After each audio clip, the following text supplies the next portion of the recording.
Why do the judges hate Mariana stars so much? Hi, hello everyone, my name is Jer, and my breasts can always tell when it's about to rain. Today we are talking about Latin America has talent. And for anyone that didn't already know, I am kind of Mexican. Both grandparents came here from Mexico. My mom's dad was Hispanic. There were some wacky comments last week about how I shouldn't have an opinion on Latino culture. But you don't look Latino. I'm sorry. Should I put this on? Like, what do y'all want? This week was a little frustrating on Latina Royale for so many reasons, and I want to find a way to blame Greg for this because I hated her judging and Brazil won. But honestly, I think it's just Tyga and Lolita are not great judges. We find out the results from last week that both Ava and Elektra chose Desiree's lipsticks, and this ends up a minor story point where both bottoms from last week end up winning the mini. The mini challenge was my least favorite mini in all of Drag Race history. It's the Drag Race Superlatives riff, sponsored by actual trash dump site Grindr. I enjoyed how it started off. Who amongst your sisters would be asked to keep it down because they're moaning too loud? Cause like same. But then they follow the typical route. Is that my baby? Hi. Hi. But then they follow the typical RuPaul bullshit where they end up asking stupid questions. Which of your sisters has stinky feet? I hate the hygiene questions because it inherently always ends up going to default base level biases against heavier set people and people with darker skin every time. And then the who's likely to go home this week question is meant to tear people down and cause them to self-doubt and create TV moments, not to uplift, not to make light, not to make jokes. These types of challenges should be to get the room giggling, and if it's sponsored by Grindr, then it should be which one of your sisters has probably taken the most loads, which one of your sisters is probably on the grid right now, which one of your sisters is probably hooking up with DL Trade. Things like that to keep it lighthearted. I just feel like anytime they get nasty with the questions, the point is not to be kind. The point is to cause drama, and we don't need to do all that. This mini challenge is going to be my villain origin story, I can tell you right now. I did appreciate that the majority of them chose to circumvent this nasty, spiteful question, and they chose Elektra, even though she very clearly is doing the best in the room as of right now. Desiree and Mariana end up winning that mini challenge, and my standout from this whole thing is that sexy pit crew man. I would do unspeakable things. And then the maxi challenge is announced as a talent show, with the runway category being Mi Tierra. So let's skip the tertiary bits and get straight into the runway, where we have Horacio Potasio starting out as this cool kitty cat. First Aurora, now Horacio. I like this a lot. The colors are great on her. I love the attention to detail in the hair match and the costume. Slay of a look. Very safe though. Doesn't really tell me a lot about her. We have Tsunami Muse next, and while I understand where she was going, trying to represent Panama as the bridge of the Americas, I think if you're gonna represent your homeland, a place that you're proud of, you're gonna do that in a crushed velvet bodysuit and a science fair project around the shoulders? The look's a chop. Next we have Miss Abby. Oh my god! She was repping a Brazilian flower called Ipe Amarelo. She did explain that this is not the national flower of Brazil, it just comes from there. I wish that she had explained why this was important to her and why she chose this. And then a reveal into a corseted swimsuit. I actually liked the outfit before the flowers came off of it, and I would have loved if she had found a way to incorporate that Holland runway, her flower look, and maybe upscaled that somehow using this flower. I think that would have been a cool callback. The look, unfortunately, is a chop. It wasn't that exciting or interesting to me. Next, we have Barbie Q, who wanted to share some indigenous culture on the runway, and I loved and appreciated her speech about being complicit in actions while she was on the runway and describing her look. These morph suits must have also been on sale because Tsunami also had one, and Barbie used a morph suit in her talent show. The visual of the look is striking. That wavy hair coming out from the hairline, super sexy. Her presentation gave me full body chills as she called attention to the oppression of indigenous peoples. I deeply appreciate her point of view. I appreciate her storytelling. I appreciate that she tried to do something bold and have a conversation about problems that are happening still to this day. Drag Race is a stage where you should be sharing those stories. It may be a simple look underneath everything, but it's effective, so it's a slay. We have Ava Blunt, who wanted to highlight the tiger flower. This is head to toe slay. I don't have a lot of critiques. The arm cuffs need to be on me immediately. It looks meticulously hand painted to give it that custom look. This is beautiful. Next we have Desiree Beck. The look speaks for itself. She's representing the Brazilian flag here. She's got those colors on her. She looks phenomenal. Initially, I thought that dress was black, but then the light hits it and that gorgeous chili green comes popping out. At first, she came around the corner and I was like, ooh, a pretty dress. And then she elongated her body and you could see the separate piece here. And I was like, ooh, a pretty dress. I enjoy greatly when there's just a little skin showing somewhere, either down here or up here, just to give it a little sexuality without being vulgar. This is a fashion moment. She looks amazing. Slay. Then we have Reina Voce, Queen of the Universe. Ooh. She looks like a glamorous film star. And as soon as I wrote that in my notes, she said that's exactly what she was going for. Specifically, Maria Felix, who is the exact diva and icon that she won her very first challenge for. I love the drama of the dress. She looks expensive and rich. It's everything to me. She looks so beautiful.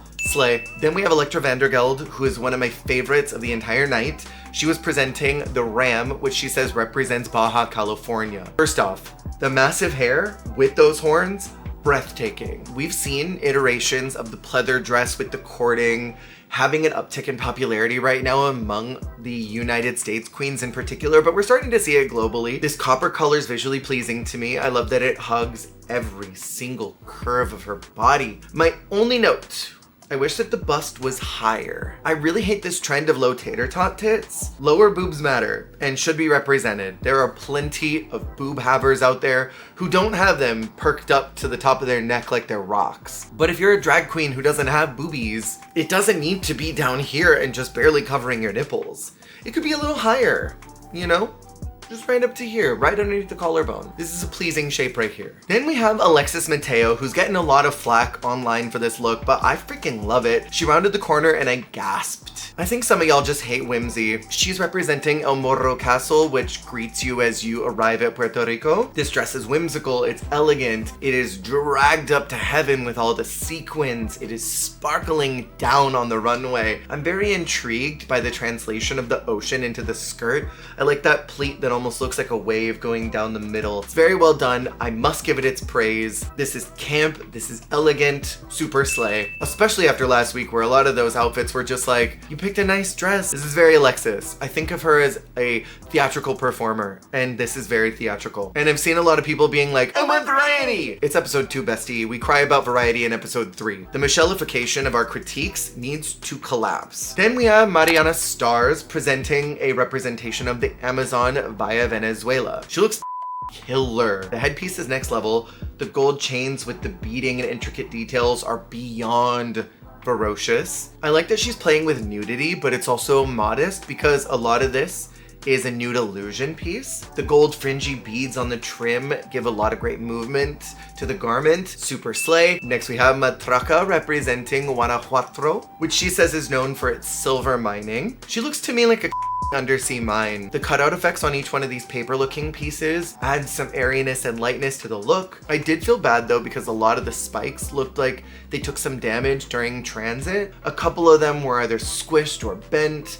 That front one was fighting for its life. The arm cuffs looked like the spikes also weren't pointing in the right direction, and maybe it was purposeful, but the way she was walking was kind of restrained. It looked like her legs were broken because they were doing the Tin Man thing where they swung in different directions. Like she was really struggling to move in it. I will say it's a soft slay despite the problems because it's not her fault probably. Then we get to the talent show, which was a lot of the typical lip sync to an original number with some choreography that I'm used to with the American franchise. I come to expect that the international franchises are gonna give something more exciting than a lip sync. And I'm so grateful that Canada's Drag Race All-Stars prevented them from doing lip syncs. Embargo, please, permanently for talent shows. Let it be about talent. I want to know what these queens can do that no one else can do, even if it's something silly, like Sammy Landry doing a tap dance. Come on, there's so many cool talents out there. We have Tsunami Muse, my very first chop of the night. I would have put her in the bottom for this because I also didn't really care about her runway at all. This was totally bottom worthy. She's wearing this kind of basic Lisa Frank bodysuit that doesn't do anything for me. She had some high energy in her dancing and her heavily auto-tuned song that she was lip syncing to. I'll be transparent, I was on my 4th caffeinated beverage of the day because Yesterday I slept like 3 hours, so I had 2 coffees and 2 sodas. And I felt my heart in my throat. So that clunky chart wheel made me cackle harder than it should have. I did like the beat of her song and I would listen to the melody again, but girl, I may not expect a lot from drag queen original tracks, but what were these lyrics? They were just an exploration of consciousness with no actual through line. I thought the whole thing was not a good representation of talent. This and her Runway bottom 2 immediately for me. Then we have Mariana Stars, who is presenting an original track as well. Question, was this not or almost an identical rip to Let's Get Loud by J-Lo? Let's be real, this was fire. I was vibing, the hook had me throwing ass. It tastes like coconut, cinnamon, sun and mint, like passion and cayenne, rum and heart. I felt that. I may be supremified when it comes to my critiques of things on Drag Race, but I think that Supreme, who is also deluxe, would turn up to this, would be hooting and hollering and would love every second of it. This was like a parallel line to Escandalo's performance, her song about condoms. And it was just like a fun, good time. In my opinion, if you're gonna do a dance track to a lip sync to a song you wrote, have it be fun. Don't have it just be generic drag queen dance number 3. This was a higher performance to me. Her look, I think, was pretty, but it wasn't super pushing lines. I would have just had her be safe. Then we have Desiree Beck.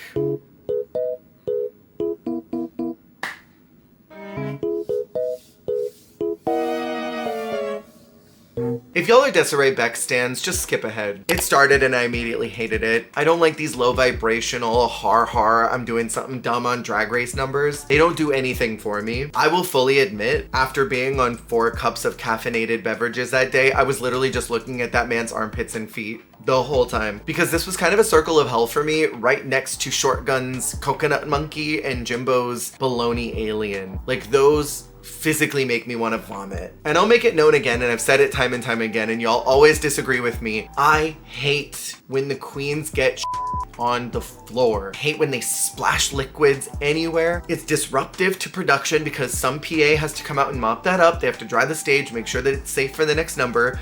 And yes, production does have to greenlit all of their talent shows. They could easily tell them no. But this is a personal gripe from someone who has worked in nightclubs, and a good sister Judy of mine got blood all over the stage and all over the floor. And I won't say which famous Drag Race judge ripped her a new asshole for getting all over the floor, but basically said you are halting the show when you do this. You are preventing everyone who comes after you from being able to do their number on time. Because either you have to clean that up, which is not fierce, or someone that works here who's not getting paid to do that has to go clean up after you. And if they miss anything, one of those girlies could slip on literally any of the drips that are around here. If that floor is slick and they trip and ruin their costume and get blood all over it, that's your fault. And that critique has stuck with me forever. Even though that critique did not happen to me, I carry that with me as a consideration to the overall production. This was a chop to me, totally bottom. It removed all the high marks of her Mi Tierra Runway. Boot. Then we have Barbecue.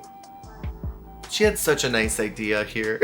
I like the idea of a narration track while she vibes and acts out a scene. I was following along, and while I did enjoy what I was listening to, there was a big disconnect from what was going on visually to what the audio was saying. I would have loved some more big movements. I would have loved some more gags. This was a great opportunity to feature more of the dancers and have them bring out props. Maybe someone brings out a barbecue grill, someone brings out fake wood, someone brings out a fake fire set, and maybe that lights up and there's tons of pork chops in there. My question is this soft sculpture? I think the idea of the smoke machine creating the pork chop was a very funny idea, but it was a long walk to get to a joke. This had potential, but overall it was just unfortunate. I do think with her runway in consideration, this was either bottom 3 safe or just safe with some critiques of like, hey, you're really lucky. Because honestly, there were people that were worse than her in the talent show and on the runway. Tsunami. And should have been there over Barbie. Then we have Horacio Potasio. She said, well, Barbie didn't use any of her dancers, so can I have her dancer budget? The number was sexy and sultry. I really didn't understand the need for the backdrop since it was only utilized in 2 quick interactions. It's a Chekhov's gun situation, and if you're gonna introduce something, it's gotta matter. But this was just a one and done, and it didn't really need to be there. I would have liked to have seen her tie up the dancers a bit more, rub up on them, do like a Black Widow spider thing where she's like eating up the men. It was hot though. She looked gorgeous. I was so bored. Then we have Alexis Mateo. She had a massive task this week. Massive. Because we've already seen her do a phenomenal dancing talent show that she should have won in All Stars 5, but the producers had a big old bone for the mediocre white queen because she had storyline with Derek Barry and they wanted to see that storyline play out. I'm still pissed off about that. I don't want to get started. You're a liar, and this is why Derek don't like you. And since we know that Alexis can dance, we know she can perform, she had to find a way to elevate.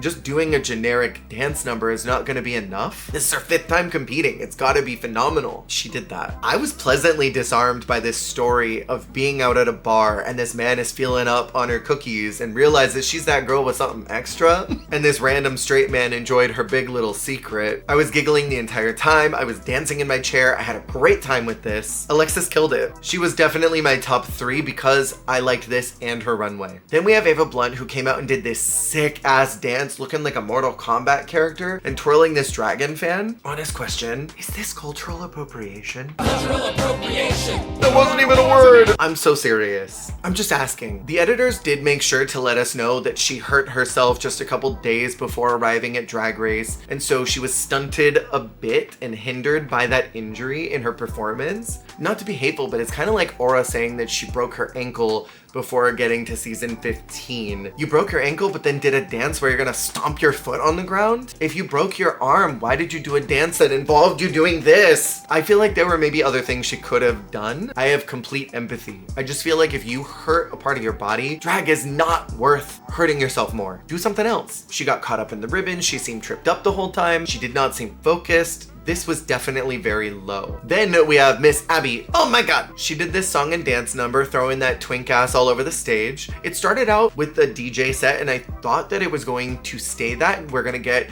a funny La Grande Dame kind of DJ moment where she makes her own song on the stage that's just goofy and fun. And I was ready for that. I certainly cannot critique dancing too much because I am not very adept with movement, but I was a bit underwhelmed by this. There have already been so many song and dance numbers already and will always be in the Drag Race Runiverse, so this just didn't get me excited that much. But I like Abby. Then we have Matraka, who gave me full body chills from the moment that she came out to the moment that it ended. I was getting misty-eyed. I enjoyed the song. I enjoyed the presentation. This blindfolded dance was striking. I could feel her passion for the number, but I was a bit disarmed because I could also feel her nerves coming out, and that was rough. You can tell when a performer cares so much about what they want to do and what they want to convey that they just are shaking a little bit from wanting to share it and do it perfectly. Matraka seems like someone who's a perfectionist and wants to deliver excellence every time. You could see her hand shaking at moments. She dropped the candle, obviously, and as soon as it did, you could see her lip curl down just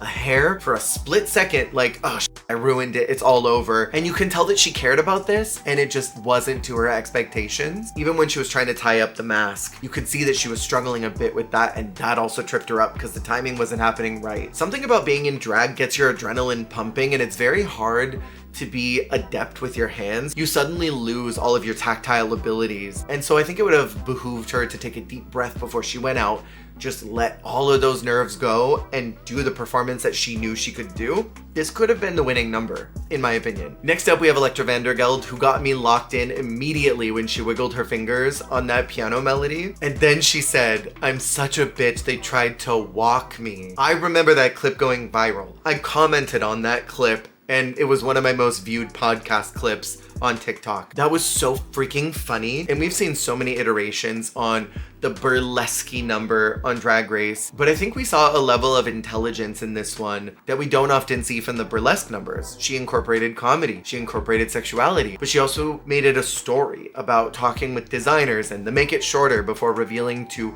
the tinier version of the outfit, having the dancers help her with taking things off. It was all very fun. I enjoyed her a lot. This was definitely very high. And then last up, we have Regina Voce, Queen of the Universe. She leaned in on her strengths, and that's singing, and I think that is the best thing you could do in a talent show. Do the thing that we know you for. Even if you think we've seen it too many times, do it anyway. The worst thing that they could say is, we wanted you to do something more. And even then, that's a bogus critique sometimes. She made me cackle. Immediately starting out emotionally, I want to dedicate this song to my castmates. Bait and switch into the cockroach. Devastating. She could have just sang a pretty song, but she chose to be comedy while singing. I liked her being a little self-aware at times where maybe her voice didn't sound perfect. She commented on that and then kept the number pushing. My personal top 3 based on the runway and the talent show was Alexis Mateo, Electra Vandergeld, and Regina Voce. And I would probably have Alexis and Regina lip sync because I would love to see Alexis lip sync again. And then my personal bottom 3 would have been Ava Blunt, Tsunami Muse, and Desiree Beck. The critiques were Brazil level 1 levels of what the kitty are we talking about around here. I did not connect with half of what they were saying because a lot of it didn't really make sense. It was like they were reaching into a bowl of stock critiques and just reading them off. The top 2 are called as Regina and Abby, which Regina 100% am here for. Abby was a head scratcher because I don't think her number was that exciting. Even if I like Abby, oh my god, I want her to go far, I'm rooting for her. I just don't think that this number was pushing it that much, and I think that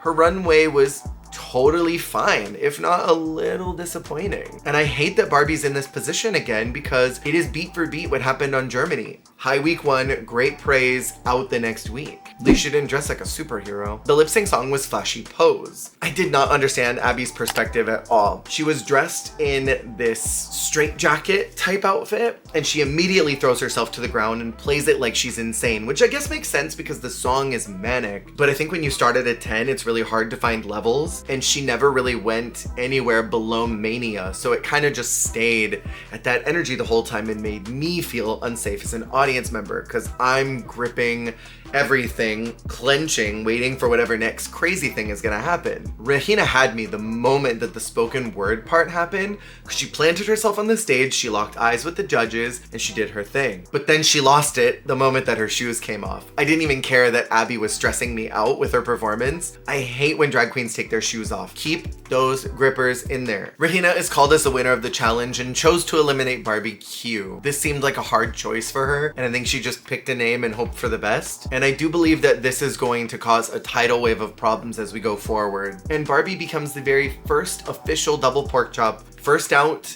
on 2 original franchises, Drag Race Germany Season 1 and Drag Race Latina Royale Season 1. Even though La Kahena is also first out in Canada vs. the World Season 2, that's the 2nd season, not pilot. I only count pork chops as the very first season. And you can tell that Barbie was devastated. She looked paralyzed in this moment and I felt bad for her. I hated seeing her in this position because I like barbecue and I wanted to see her go much further in the competition. And it's hard getting critiqued on your art, something you put a lot of heart and soul into, and you feel like it just wasn't recognized. What did y'all think about this episode? Did you disagree with the judging as much as I did? Or am I the only one that had a problem with this? Keep an eye out for other Drag Race content that is coming out this week and has already come out. Make sure to go check out my interview with winner of Drag Race Italia Season 3, Lena Galore. And this Sunday on the podcast, we are covering Canada's Drag Race Season 4, Episode 1 and 2. Thank you for watching. I'll see you on the flip.